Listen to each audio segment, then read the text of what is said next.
Most guys think that they'll rise to the occasion in an emergency. But the truth is, you don't rise to the level of your expectations, you fall to the level of your training. And if you're making any of these 7 mistakes, you are not just risking your own life, but you're putting your family's life in danger too. Let's fix that. Hey guys, welcome back. It's Dan with Dozer Rescue, and in today's video, I'm breaking down the 7 deadly mistakes that men make in emergencies, and how you can avoid being the reason your family gets hurt instead of saved. Mistake number 1, trusting gear over skill. You can have the most tactical, Gucci gear on the planet, but if you don't know how to use it under stress, it's just expensive dead weight. I've seen guys carry hundreds of dollars in tactical gear, bags and equipment, accessories, all these different things, but they still don't know how to use them, where to place them, and for the most part, they just sit on their shelves collecting dust. Gear is a tool. Your brain, your training, your composure, all these things equate to how you use those tools. So just remember, all the gear in the world can't save you if you don't have any skill and practice with your tools. Mistake number 2, freezing or panicking. In high-stress situations, your body dumps adrenaline, your fine motor skills vanish, and everything locks up. Most guys don't realize that freezing is actually the most common reaction, not necessarily the fight or flight response. This is why mental rehearsal and scenario training are so huge. Look at groups like the Navy's Blue Angels. Look at special forces, special operations all across the world. All of these elite groups go through rehearsal training. They practice over and over again. Even if they don't have the tools or weapons available to them, they still practice, they rehearse, even if it's imaginary, to build that muscle memory and to build that confidence. Mistake number 3, no family plan. When it hits the fan, your family is going to look to you and expect you to lead. Do they know where to meet if you get separated? Do your kids know what to do if someone were to break into the house? Do they know how to call 911? Can they give their location? Do they know their address? A 10-minute conversation now can prevent a lifetime of regret later. Make a plan, walk through it, and repeat it. Mistake number 4, overconfidence. Confidence is good. Overconfidence and being cocky is deadly. I've seen people ignore orders, push past their limits, or downplay their injuries, all because they didn't want to look weak in front of other men. Listen, there is nothing masculine about being a liability, and as a matter of fact, it actually makes you the weakest link. So know your limits and be smart. Tactical doesn't mean reckless. It means well thought out and prepared. Mistake number 5, being out of shape.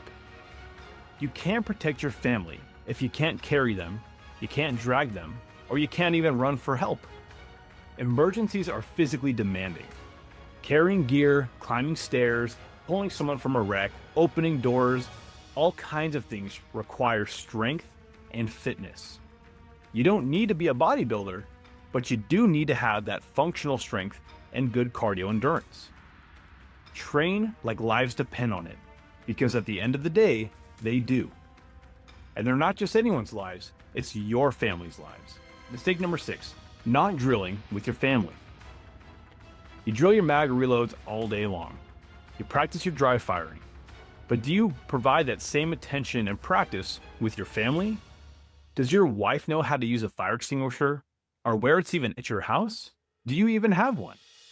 Do your kids know how to climb out of a second-story window? Especially if you guys live in a second-story home and a fire breaks out upstairs. You have to train your team, and your team is your family.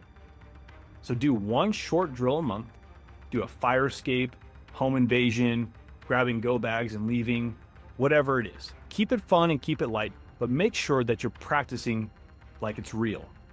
Mistake number 7, waiting until it's way too late. You don't start preparing during the disaster.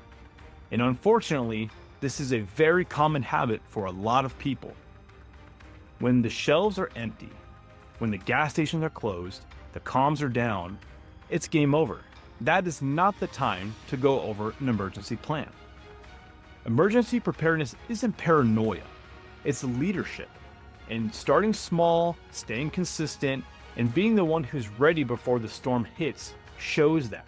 And it shows that you have the initiative to take care of your family and ensure that they will survive. If you've made any of these mistakes or failed, then good. I'm glad, because that means that now you're self-aware and you're ready to fix them. Start simple, build a basic plan, and train once a month. Commit to learning a new skill each week. Doing these small things are going to better off prepare you and make sure that your family can survive regardless of the situation. Especially in today's economy, in today's world, there's all kinds of issues and all kinds of burdens that come up unexpectedly. So you need to adapt and prepare for whatever comes ahead. You don't need to be perfect. You just need to be better than you were yesterday. And you can't have success without having some failures along the way. Drop a comment down below and let me know, have you made any of these mistakes, or have you seen these mistakes being made? What did you do to fix them? I want to know. And if you haven't seen it yet, check out my last video where I do a review on Live the Creed's EDC Pocket Trauma Kit. I go over what's in it, what's missing, and most importantly, is it worth your money? You can find that video right here. And finally, guys, if you're new to starting out on your preparedness journey, take a look at the link down in my description where I give you my free tactical gear guide. This is for families to start them off on their preparedness journey, and I give you a list of the top 10 items you need to get yourself situated so you can begin preparing yourself and your family. With that being said, stay safe, stay prepared, and stay tactical. God bless you, and I'll see you in the next video.